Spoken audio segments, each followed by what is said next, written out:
There was just a haze in this area. And a loads of like really like sexy Italian. Oh, news Italian photographers would be really. And there was no sort of question this. Like if I was here, they say go there. No problem for you to go there.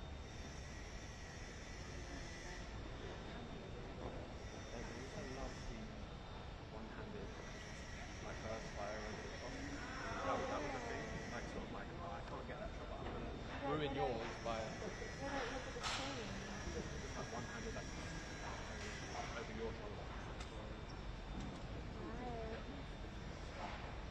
Maybe I could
Good morning.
Weimar plus format that shows once again our strong European unity for our security and for the support of Ukraine.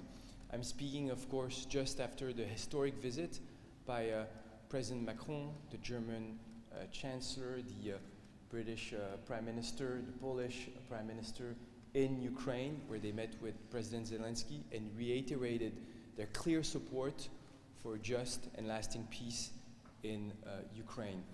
Our position is very clear. We want peace, we want negotiations. The precondition for this is, of course, to be able to have a truce, unconditional truce in the air, sea, ground for 30 days that can create the space for negotiation. We've seen that President Zelensky has shown time and time again that he is open to negotiation, that he wants diplomacy, that he wants peace. This is something that he's stated many times. Meanwhile, Putin's only response has been more bombing, has been gaining time, has been closing its door to diplomacy and seriously and sincerely engaging in negotiation. And so right now we have a strong unity between Europeans, Americans, the Trump administration, and Ukrainians in asking for this truce and looking for diplomacy and then leading the way to the conditions for just and lasting peace, which will come with security guarantees for Ukraine and a strong, robust, independent Ukrainian army. The discussions today will be the opportunity to continue to discuss this, to talk about transatlantic security, European security, all the issues that we have been discussing in the last few months in this format that I think is very useful. We'll repeat once again our call for diplomacy and our call for massive sanctions on Russia if Russia once again refuses to engage seriously in diplomacy and continues its aggression and its war on the Ukrainian people in Ukraine. We'll have the opportunity maybe to debrief at the end, but with this, thank you very much. Thank you.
Morning.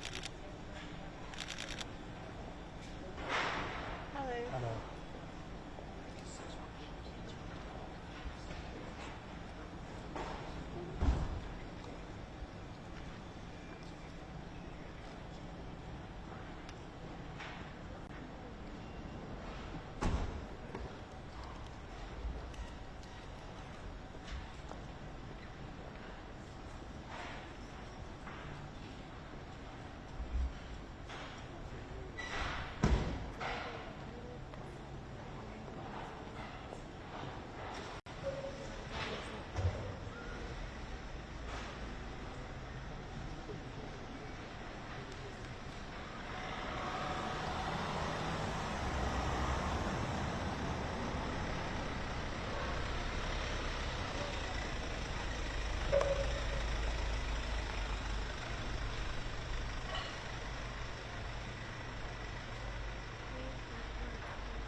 it's great to be back in UK. Today we're going to discuss very important topics, including the EU-UK relations and, of course, what is happening in Ukraine and how can we really proceed with ceasefire and also peace in the end. So right now, I mean, we have seen what Putin has said, but what they have done, I mean, overnight, again, over 100 drone attacks on Ukraine. So in order to go into any peace talk, there has to be ceasefire.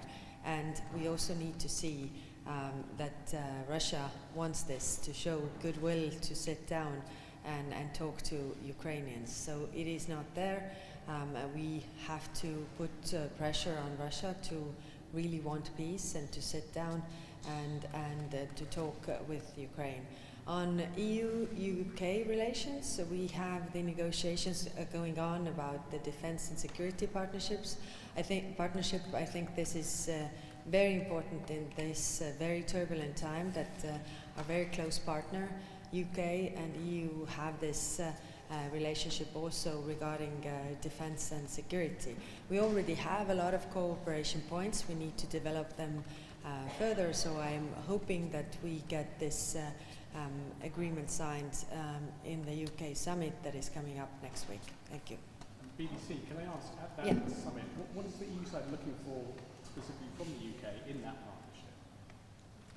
partnership? Specifically, we are looking into cooperation regarding cybersecurity, regarding crisis response cooperation, regarding different topics where we already exchange information, intelligence sharing, and all these parts that makes us both stronger. And how significant a partnership do you think it will, a moment do you think it will be?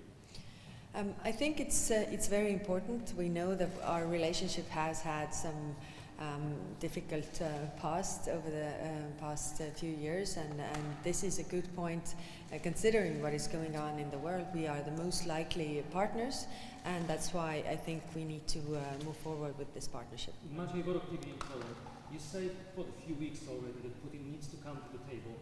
What are the ways to bring him in? We have to put more pressure. On our side, we are working on the 17th sanctions package that should be adopted next week at the Foreign Affairs Council. But also, I'm very much welcoming the Senator Lindsey Graham sanctions package in the US. And I think when we are doing this together, then the effort that we do together will pressure Russia into the talks. Would you like to see Putin on Thursday in Turkey? If they are continuing bombing Ukraine all the time, if there's no ceasefire, there can't be talks under fire. DW reported that Vladimir Zelensky said that he would be waiting in Turkey. He said he awaits a ceasefire, but it looks like he might be following Trump's call to hold those talks anyway, even without a ceasefire. Would you object to that in some way? If he goes ahead even without a ceasefire? Well, we want to see also that Russia wants peace. I mean, it takes two to want peace. It takes only one to want war, and we see that Russia clearly wants war. It has been over 2 months already when Ukraine agreed to unconditional ceasefire. Russia has just played games. So I think they are playing games right now as well. Do you think we are closer to secondary sanctions against Russia and also more on oil as well? Yes, I think the moment is there. This is what really fuels their war machine to get their proceeds from oil and gas. So we should put more pressure on that because we all want this war to stop, and therefore all the efforts are needed. Do you think they can be approved within this week? No, not within this week. This is the preparations are already ongoing when it comes to the 17th package of sanctions. But as soon as we get that adopted, we start to also prepare for the next one. And I think there, the United States is also a very important player. Do you think that Donald Trump is more keen now on tackling on Russia? Well, I think it is clear to everybody that we need to put the pressure on Russia because they are playing games, and in order to put the pressure, we have to use the tools that we have, and this is one of the tools, and therefore I really welcome the sanctions package that Senator Lindsey Graham has put forward together with his democratic counterpart. Would you support the UK taking part in EU-led peacekeeping operations? We have close cooperation with UK on various topics, and we are already in different parts together in crisis response management. So I think when we look around Europe, we look at Western Balkans, we look at different security theaters. These are also threats, or what is happening there also has an effect on UK as well as EU, and therefore it's also vital that we cooperate on different fields. Thank you very much.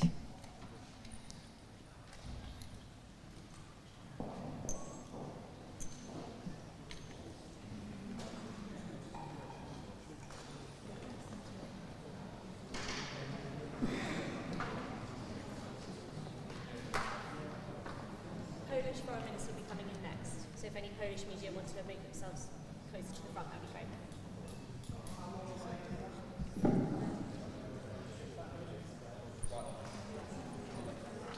Good morning.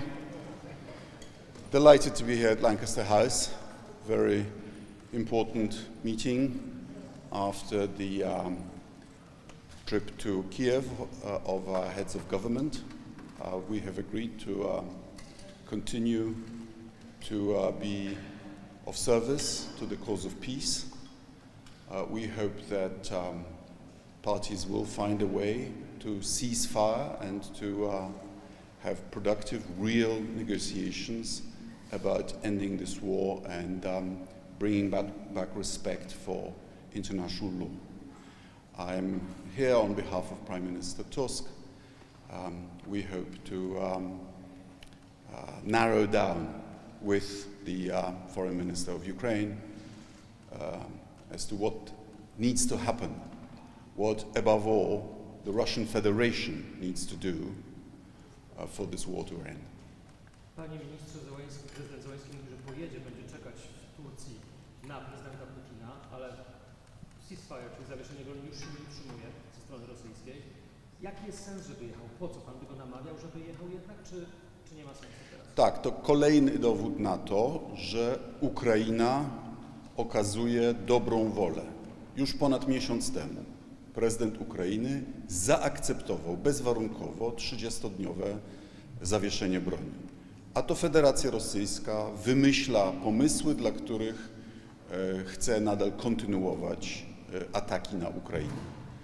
My jako Zachód musimy wyciągać z tego wnioski, że to na agresora trzeba wywierać presję, aby porzucił swoje cele w Ukrainie, bo one są niewykonalne.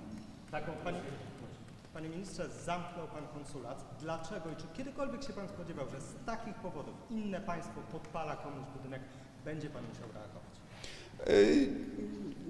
Jest to oburzające, ale niestety nie zaskakujące, bo przypominam, że już poprzednio zamknąłem też rosyjski konsulat w Poznaniu po poprzednim akcie dywersji w Polsce, próbie podpalenia fabryki farb we Wrocławiu. Wczoraj ministrowie spraw wewnętrznych i sprawiedliwości pokazali czy oświadczyli, że mamy niepodważalne dowody na to, że ten olbrzymi pożar przy Marywilskiej został wykonany na zlecenie rosyjskich służb specjalnych. Tam cudem nikt nie zginął, więc to nie jest zachowanie, które możemy tolerować. Polska, demokracje zachodnie nie dokonują w Rosji aktów dywersji, więc Rosja nawet nie ma prawa do proporcjonalnych zachowań, mimo że oczywiście spodziewamy się, że je wykona. Znaczy zamkną nam też konsulat? Zapewne. Proszę pamiętać, że w Unii Europejskiej nadal funkcjonuje ponad 2000 rosyjskich dyplomatów. I ja nie widzę, żeby W Krakowie było teraz wielu rosyjskich turystów. Spora część rosyjskich dyplomatów Unii Europejskiej wykonuje zadania niezgodne ze statusem dyplomaty. My już ograniczyliśmy możliwość poruszania się rosyjskich dyplomatów, ambasady do Mazowsza, a pracowników konsularnych do swoich okręgów konsularnych. To jest kolejne przesłanie do władz rosyjskich. Wiemy, co robicie, nie akceptujemy tego i wyciągamy konsekwencje. Dlatego jeszcze raz apeluję do kolegów i koleżanek z Unii Europejskiej, aby zrobić to, co Polska i Republika Czeska. Mianowicie ograniczyć prawo do poruszania się dyplomatom rosyjskim do krajów, w którym są akredytowani, a najlepiej jeszcze węziej. Po to, żeby utrudnić im obsługiwanie agentury w innych krajach członkowskich. Rosjanie nie mają prawa do korzystania z dobrodziejstw strefy Schengen. BBC for a minute. Hello. You're also preparing for the signing of a security partnership in a week's time with the UK. 5 years on from Brexit, does that mark some sort of a turning point? And we are hoping and working during our presidency in the EU for the best possible relations between the European Union and Britain. Just last week, David Lammy was a guest of honor at the informal meeting of EU foreign ministers in Warsaw. This was Britain's return to the Gymnich. And now the leaders of the 4 countries traveled together in Kiev. We appreciate Britain's role in Ukraine. We appreciate the fact that Britain, moving faster, can do the right thing quickly and therefore give us the lead on doing what's right. Will this mark some sort of return of the UK to European? We need each other in the security area, and not just defense, broadly understood security area. You may not have picked up what I said in Polish. An hour ago, I took the decision to close down the Russian consulate in Krakow. This is because our Justice Ministry and security services have found proof that they were behind an act of arson in Poland a year ago. This was a huge fire of a shopping mall in Warsaw, in which just by sheer luck nobody was hurt. This is completely unacceptable. So the Russian consulate will have to leave. They'll have one more, and if these attacks continue, we'll take further action. Politico, your fellow leaders here say that there can be no talks without a ceasefire. There's no ceasefire yet today. If there's none tomorrow, and the day after, and the day after, how long until you might have to change tack? Well, it's regrettable, but Putin is showing us yet again who is the aggressor and who is the victim, who wants peace and who wants war, and we should draw the conclusions. Sorry, how much are you optimistic about this, about the ceasefire? I mean, you personally. I can't read Vladimir Putin's mind. If I were him, I wouldn't have started this criminal invasion. It was made on hyper-optimistic assumptions which have all proven wrong. I think in Britain you have a saying that after 8 years every prime minister goes mad. Well, he's been in charge for over 20 years, and I suspect that he's fed ultra-optimistic information about the state of the Russian economy or the state of the Russian army. You know, he's sacrificing tens of thousands of soldiers to capture a village or two. It would be sensible to end this misfortune, this criminal war, but Mr. Putin is not sensible. But do you think we are closer than ever to a ceasefire now? Well, if he yet again rejects a ceasefire, then the logical conclusion is that pressure should be brought to bear, not on the victim of aggression, but on the perpetrator of aggression until he feels the pain and becomes more reasonable. You mean which kind of pressure? Secondary sanctions? Well, I agree with General Kellogg the US Special Representative on Ukraine, when he said that on a scale of 1 to 10 as regards sanctions, we're at 6, and as regards implementation, we're at 3. We could do much more, and we should. Thank you very much.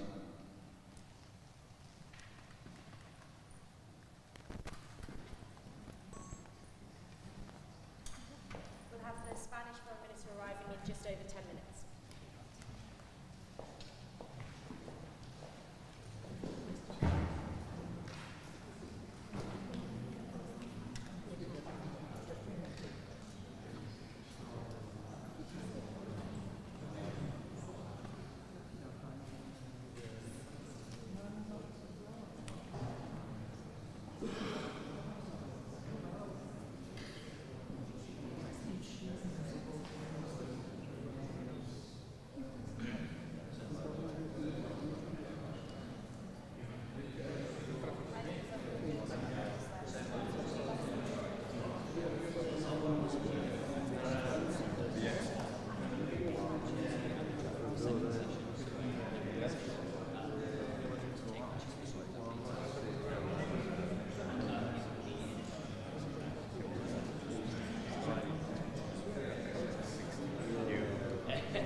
Acudimos los miembros del G5 Plus aquí a Londres a una nueva reunión.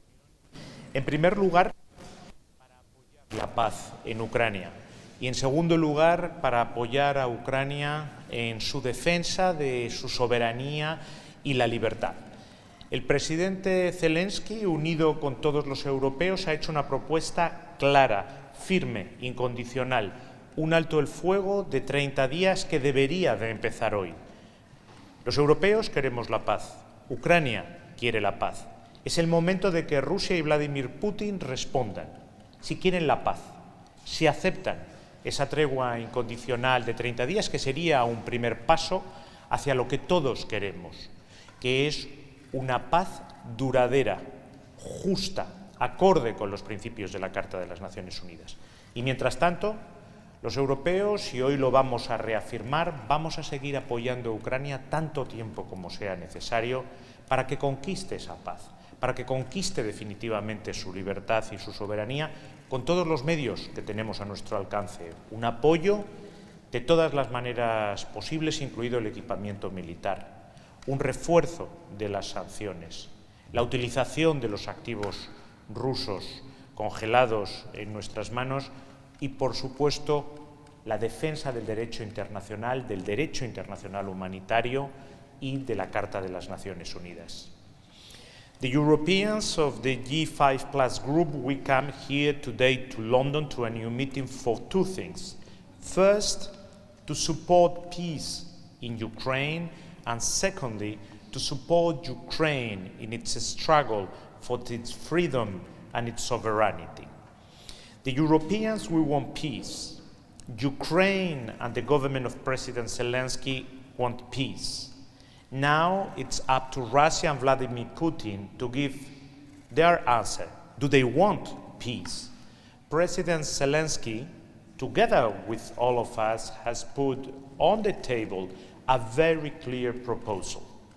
A ceasefire, unconditional, for 30 days. That will be the first step towards what we want, a lasting and just peace. And a just and lasting peace can only be based on the very basic principles of the United Nations Charter. And meanwhile, and we are going to express that today at the table, we are ready to continue supporting Ukraine as long as it takes in its struggle for peace, for its sovereignty, for freedom, and we'll do it in all and with all possible means, including military equipment, and also reinforcing sanctions with the use of the Russian frozen assets that are in our hands. It's time for peace, but it's also time to support Ukraine, because in Ukraine we are defending the very basic principle of the United Nations Charter, the dignity of Europe and also the security of Europe. Today around the table, we all want peace, we all support the proposal of the ceasefire, unconditional ceasefire for 30 days. We are waiting for the answer of Vladimir Putin without any further delay. Would you advise President Zelensky to go to Istanbul and wait for Putin, even if he's not coming? It's up to President Zelensky to decide. He is a democratic elected president of a sovereign government, so it's up to him.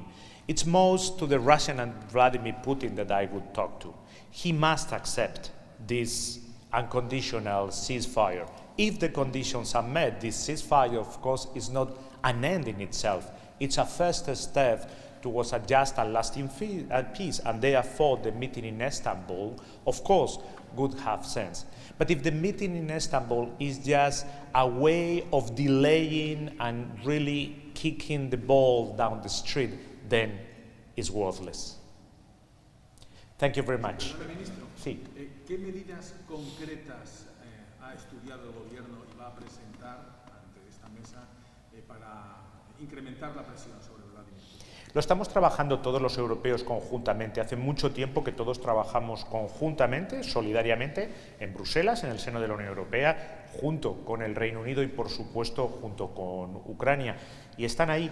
Seguiremos apoyándole con todo tipo de ayuda económica, ayuda humanitaria, equipamiento militar, el refuerzo de las sanciones, y también España lo ha puesto varias veces encima de la mesa, hoy lo volveremos a hacer, el uso de los activos rusos congelados, que desde luego tienen que seguir en nuestras manos. Are you concerned about the lack of, let's say, interest by the United States in Europe and in Ukraine? I mean, for instance, in Spain, this week we have the news that there won't be as many ships from the US Navy in brought as expected.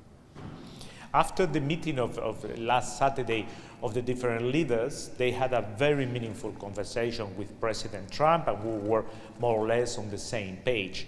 But we don't have to wonder so much what others will do. What we have to decide is what Europeans we are going to do, and that's what we will be discussing today. And last question before I go. Sí.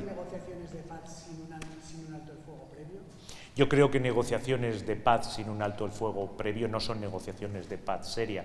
Hay una propuesta seria, concreta, un alto el fuego de 30 días, que es incondicional.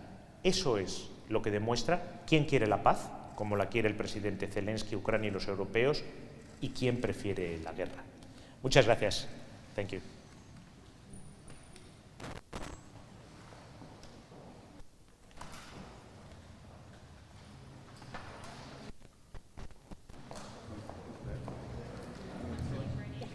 So we don't expect the Italians to be here for about another 40 minutes.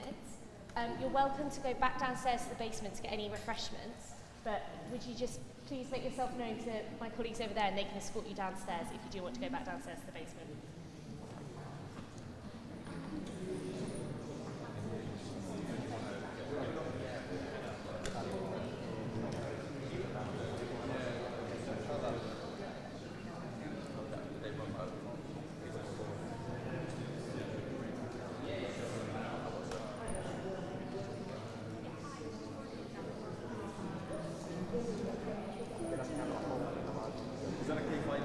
Yeah. All good to leave cameras, so please.